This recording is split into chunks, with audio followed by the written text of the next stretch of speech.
हाँ। नमस्कार भक्तों। तो आज हम श्रीमद् भगवद गीता का 16वां अध्याय का वाचन प्रारंभ कर रहे हैं। इससे पहले 15वें अध्याय तक का वाचन हम कर चुके हैं, जिसमें भगवान श्री कृष्ण ने सब कुछ अपने को बताया और जड़ क्षेत्र इत्यादि सब कुछ बताया। अब भगवान श्री कृष्ण अर्जुन से कहते हैं, अभयं सत्व संशुद्धिर्ज्ञान योग व्यवस्थित दानं तमश्च यज्ञश्च स्वाध्यायस तपार्जवम् अहिंसा सत्यम क्रोधस त्याग शांतिर्पैशुनम् अहिंसा सत्यम क्रोधस त्याग शांतिर्पैशुनम् दया भूतेष्वलो लुप्तम मार्दवंघ्रि रचापलम तेज क्षमा धृति शौच मद्रोहो नाति मानिता भवन्ति संपदं दैवीमभिजातस्य भारत दम्भो दर्पोऽभिमानश्च क्रोध पारुष्यमेव च अज्ञानं चाभिजातस्य पार्थ संपदमानुषुरी। भगवान कहते हैं, अर्जुन को समझाते हैं, कहते हैं, भय का सर्वथा अभाव, अंतःकरण की पूर्ण निर्मलता, तत्व ज्ञान के लिए ध्यान योग में निरंतर दृढ़ स्थिति और सात्विक दान, इंद्रियों का दमन, भगवान देवता और गुरुजनों की पूजा तथा अग्निहोत्र आदि उत्तम कर्मों का आचरण एवं वेद शास्त्रों का पठन पाठन तथा भगवान के नाम और गुणों का कीर्तन, स्वधर्म पालन के लिए कष्ट सहन और शरीर तथा इंद्रियों के सहित अंतःकरण की सरलता, मन वाणी और शरीर से किसी भी प्रकार भी किसी को कष्ट नहीं देना, यथार्थ और प्रिय भाषण, अपना अपकार करने वालों पर भी क्रोध न होना। यानी अपकार माने जो आपके उपकार न करता हो बल्कि आपका नुकसान करता हो, अपकार करता हो, उस पर भी आपको क्रोध नहीं आवे। कर्मों में कर्तापन के अभिमान का त्याग, आपको अपने कर्मों का कि हम कर रहे हैं इस चीज का अभिमान नहीं होना चाहिए, उसका त्याग। अंतःकरण की उपरिति अर्थात चित्त की चंचलता का अभाव, चित्त में चंचलता न हो, किसी की भी निंदा न करें, सब भूत प्राणियों में हेतु रहित दया, यानी आप किसी के ऊपर दया करते हैं सभी प्राणियों में, तो उसमें अपना कोई हित न हो, कोई स्वार्थ न हो, स्वार्थ रहित आप हित करते हो, दया करते हो। इंद्रियों का विषयों के साथ संयोग होने पर भी उनमें आसक्ति का न होना, कोमलता, लोक और शास्त्र से विरुद्ध आचरणों में लज्जा और व्यर्थ चेष्टाओं का अभाव। कहते हैं, कहा गया है, यद्यपि शुद्धम लोक विरुद्धम न करणीयम। तो आचरण में लज्जा और व्यर्थ चेष्टाओं का अभाव होना चाहिए। तेज, क्षमा, धैर्य, बाहर की शुद्धि एवं किसी में भी शत्रु भाव का न होना और अपने में पूज्यता के अभिमान का अभाव, ये सब तो हे अर्जुन, दैवी संपदा को लेकर उत्पन्न हुए पुरुष के लक्षण हैं। भगवान ने इतना चीज अर्जुन को, भरत मतलब अर्जुन को, भारत मतलब अर्जुन को बताया। मनुष्य के जो ये पुरुष के लक्षण हैं, इतने चीजों के लिए जो इतने से संपन्न हो वो पुरुष है। यानी कि अब जैसे दृढ़ स्थिति क्या होती है, परमात्मा के स्वरूप को तत्व से जानने के लिए सच्चिदानंद घन परमात्मा के स्वरूप में एक ही भाव से ध्यान की निरंतर गाढ़ स्थिति का ही नाम ज्ञान योग व्यवस्थित समझना चाहिए। इस तरह से भगवान बताते हैं।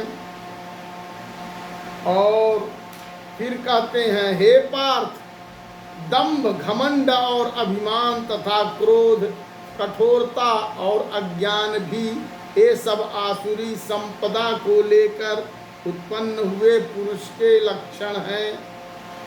दैवी संपद विमोक्षाय निबंधायासुरी मता मां शुचः संपदम दैवीमभिजातोऽसि पांडव। दो भूत सर्गो लोकेस्मिन् दैवासुरेव च दैवो विस्तरसः प्रोक्त आसुरं पार्थ मे शृणुः। प्रवृत्तिं च निवृत्तिं च जनान् विधुरासुरा न शौचं नापि चाचारो न सत्यं तेषु विद्यते। असत्यमप्रतिष्ठं ते जगद्दाहुर्निश्वरम् अपरस्पर सम्भूतं किमन्यत् कामहेतुकम्। एतां दृष्टिमवष्टभ्य नष्टात्मानोऽल्पबुद्धयः प्रभवन्त्युग्रः कर्माणः क्षयाया जगतो हिता। काममाश्रित्य दुष्पूरं दम्भमानमदान्विता मोहाद् गृहीत्वा सद्ग्राहान् प्रवर्तन्ते शुचिव्रता। भगवान कहते हैं कि दैवी संपदा मुक्ति के लिए और आसुरी संपदा बांधने के लिए मानी गई है। इसलिए हे अर्जुन, तुम शोक मत करो, क्योंकि तू दैवी संपदा को लेकर के उत्पन्न हुआ है। हे अर्जुन, इस लोक में भूतों की सृष्टि यानी मनुष्य समुदाय दो ही प्रकार का है। जो मनुष्य समुदाय है इस सृष्टि में कई प्रकार के हैं? दो प्रकार के हैं। एक तो दैवी प्रकृति वाला और दूसरा आसुरी प्रकृति वाला है। दो प्रकार के मनुष्य हैं इस लोक में। एक दैवी संपदा दैवी प्रकृति वाला और दूसरा आसुरी दैव और असुर यानी देवता और दानव। ये दो प्रकार के प्रकृति वाले मनुष्य हैं और उनमें से दैवी प्रकृति वाला तो विस्तार पूर्वक कहा गया। अब तुम आसुरी प्रकृति वाले मनुष्य समुदाय को भी विस्तार पूर्वक मुझसे सुनो। भगवान कहते हैं कि दो प्रकार के जो मनुष्य हैं, एक दैवी प्रकृति के, दूसरे आसुरी प्रकृति के। तो जो दैवी प्रकृति के हैं उनको तो विस्तार पूर्वक बता दिए हैं।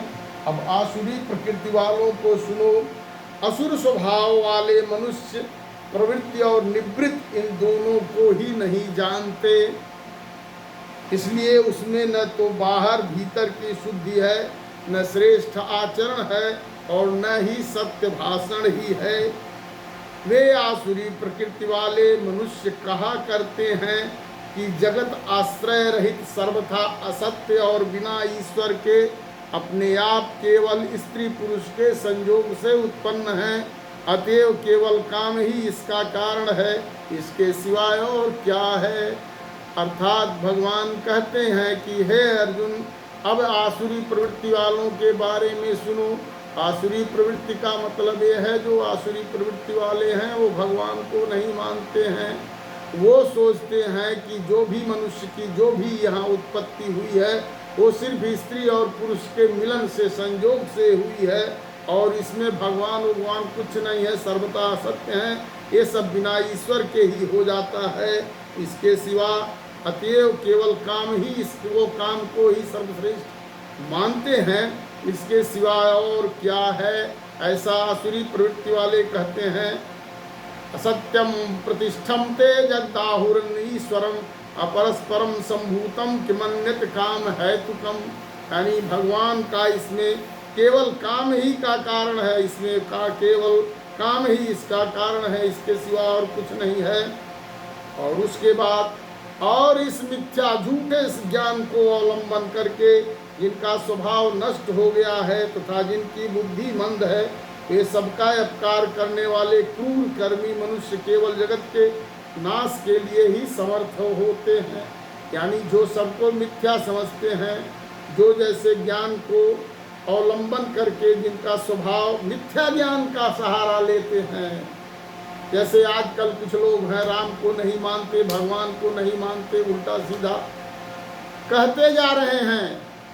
आज देखिए तमाम लोग ऐसे हैं, नाम गिनाने की इसमें कोई ज़रूरत नहीं है, जो भगवान को नहीं मानते हैं, भगवान को ही दोष देते रहते हैं। ऐसे मिथ्या ज्ञान वाले व्यक्ति ही आसुरी प्रकृति के हैं।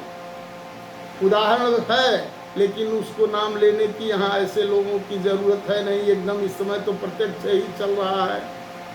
तो यही लोग असुर हैं, आसुरी प्रकृति के हैं, जिनका स्वभाव नष्ट हो गया है, जिनकी बुद्धि मारी गई है, मंद है, और जो सदा अपकार करने वाले हैं, क्रूर हैं मनुष्य।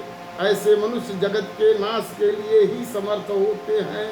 यानी ये सारी चीज़ें हैं। और वे दंभ मान और मद से युक्त मनुष्य किसी भी प्रकार पूर्ण न होने वाली कामनाओं का आश्रय लेकर अज्ञान से मिथ्या सिद्धांतों को ग्रहण कर और भ्रष्ट आचरणों को धारण करके संसार में विचरते हैं। ऐसे लोग यही क्या है, आसुरी प्रकृति के प्रवृत्ति के लोग हैं। चिंताम परिमेयाम च प्रलयांताम उपाश्रिता कामोपभोग परमाये तावदिति निश्चिता आशा पाशस्तरे बद्धा काम क्रोध परायणा इहन्ते काम भोगार्थ मन्यायेनाथ संचयान इदमद्यम मया लब्धम प्रापस्ये मनोरथम इदमस्तीदमपि मे भविष्यति पुनर्धनम असौ मया हत शत्रु हनिश्चे चापरानपि ईश्वरो अहं महं भोगी सिद्धो हम बलवान सुखी। कहते हैं और वो लोग मृत्यु पर्यंत रहने वाली असंख्य चिंताओं का आश्रय लेने वाले, विषय भोगों के भोगने में तत्पर रहने वाले और इतना ही सुख है इस प्रकार मानने वाले होते हैं। वो क्या होते हैं, वो मृत्यु जब तक वो मरते नहीं, मृत्यु पर्यंत मतलब पूरा जीवन वो असंख्य चिंताओं का, तमाम चिंताओं को का आश्रय सहारा लेकर के वो सिर्फ विषय भोगों को भोगने में तत्पर रहने वाले हैं और ऐश्वर्य को देखने वाले हैं और समझते हैं इतना ही सुख है, इस प्रकार मानने वाले होते हैं। वे आशा की सैकड़ों फांसियों से बंधे हुए मनुष्य काम क्रोध के वशीभूत होकर विषय भोग के लिए अन्याय पूर्वक धनाज पदार्थों का संग्रह करने की चेष्टा करते हैं। मार काट अन्याय प्रकार से, बेईमानी से, चोरी से जो ये सब लोग धन अर्जित करते हैं और अन्याय पूर्वक और विषय भोगों में ही लिप्त रहते हैं, ऐसे व्यक्ति आसुरी हैं। वे सोचा करते हैं कि मैंने आज यह प्राप्त कर लिया है और अब इस मनोरथ को प्राप्त कर लूँगा, मेरे पास यह इतना धन है और फिर भी यह हो जाएगा। ऐसा भगवान कह रहे हैं कि मनुष्य ऐसे जो आसुरी प्रवृत्ति के हैं वो, अर्थात ये समझ लीजिए आजकल यहाँ जितने भी लोग हैं मोस्टली सभी लोग यही काम करते हैं, सब आसुरी प्रकृति का काम करते हैं। कुछ तो बिल्कुल ही हैं और क्या कहते हैं, वह शत्रु मेरे द्वारा मारा गया और उन दूसरे शत्रुओं को भी मैं मार डालूंगा। अपने को ईश्वर मान लेते हैं और ऐश्वर्य को भोगने वाला हूँ, मैं ही ईश्वर हूँ, मैं सब सिद्धियों से युक्त हूँ और बलवान हूँ तथा सुखी हूँ। बहुत बड़ी बात भगवान बताते हैं और फिर क्या कहते हैं, आढ्यो विजनवानस्मि कोऽन्योऽस्ति सदृशो मया यक्षये दास्यामि मोदिष्य इत्यज्ञान विमोहिता। अनेक चित्त विभ्रांता मोहजाल समावृता प्रसक्ता काम भोगेषु पतन्ति नरकेषु च। आत्मसंभाविता स्तब्धा धनमान मदान्विता यजन्ते नाम यज्ञैस्ते दम्भेना विधि पूर्वकम। कहते हैं कि वो क्या समझते हैं जो आसुरी प्रवृत्ति वाले हैं कि मैं बड़ा धनी हूँ, मैं बड़े कुटुंब वाला हूँ, मेरे समान दूसरा कोई नहीं है, मैं यज्ञ करूँगा, दान दूंगा और आमोद प्रमोद करूँगा। इस प्रकार अज्ञान से मोहित हैं, वो अज्ञानी हैं, अनेक प्रकार से भ्रमित चित्त वाले मोह रूप जाल से समावृत हैं और विषय भोगों में अत्यंत आसक्त आसुर लोग महान अपवित्र नरक में गिरते हैं। ऐसे लोग महान अपवित्र नरकों में, अपवित्र नरक, नरकों में जैसे कहा जाता है कि नरकों में ठेली थे, महानरक में पड़ते हैं। और वे अपने आप को ही श्रेष्ठ मानने वाले घमंडी धन और मान के मद से युक्त होकर केवल नाम मात्र के यज्ञों द्वारा पाखंड से शास्त्र विधि रहित यजन करते हैं। भगवान कहते हैं, अहंकारम बलम दर्पम कामम क्रोधम च संश्रितः माम आत्म परदेहेषु प्रदिशन्तोऽभ्यसूयका। तानहं दिष्टं क्रूरान् संसारेषु नराधमान् क्षिप्पाम्यजस्त्रमशुभानासुरीष्वेव योनिषु आसुरीं योनिमापन्ना मूढ़ा जन्मनि जन्मनि माम प्राप्य कौन्तेय ततो यान्त्यधर्मा गतिम्। त्रिविधं नरकस्येदं द्वारम् आसनमात्मनः काम क्रोधस्तथा लोभस्तस्मादेतत्त्रयं त्यजेत्। कहते हैं वे अहंकार, बल, घमंड, कामना और क्रोधादि के परायण और दूसरों की निंदा करने वाले पुरुष अपने और दूसरों के शरीर में स्थित मुझ अंतर्यामी से द्वेष करने वाले होते हैं।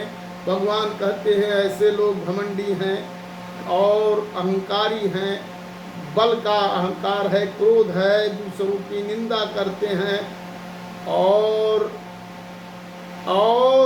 अपने और दूसरों की शरीर में स्थित जो भगवान हैं उस अंतर्यामी से द्वेष करते हैं, भगवान से ही द्वेष रखते हैं।